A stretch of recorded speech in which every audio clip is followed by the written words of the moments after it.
In the world's northernmost inhabited region, polar bears outnumber people.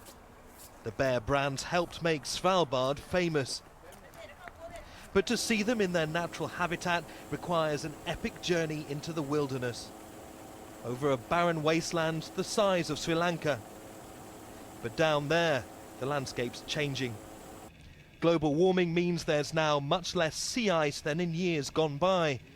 Polar bears depend on the ice to survive. This is where they hunt seals, rest and breed.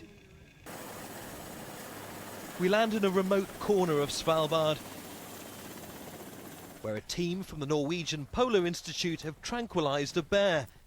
They've covered its eyes to shield it from the harsh Arctic sun.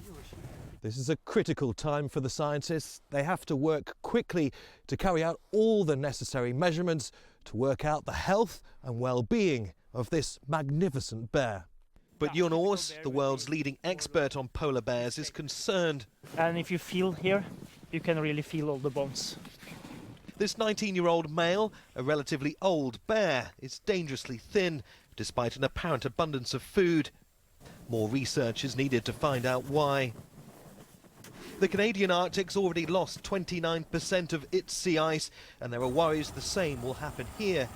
If there continues to be less winter sea ice, Svalbard's bears will be forced north into a much harsher habitat. If you go far north of Svalbard, you would certainly get much deeper water, and then that's less productive areas. And the bears might still find sea ice there, but it might be less food. And another thing is that the distances from the islands and up to the sea ice, to the pack ice, increases. And the females need to get back to the islands to go into den and reproduce, because polar bears, they need snow dens to raise cubs in winter. For the first time ever, scientists on Svalbard have recorded polar bears eating dolphins in the Arctic. They shouldn't even be here at this time of year. The researchers blame global warming for the bears expanding their diet. So that's the first sign after he recovers from the immobilization, is that he starts getting some feel of the tongue. As this bear starts to come round, the scientists know it faces an uncertain future. Like their fragile Arctic home, the bears are now more vulnerable to climate change than ever before. Neave, Al Jazeera, Svalbard in the high Arctic.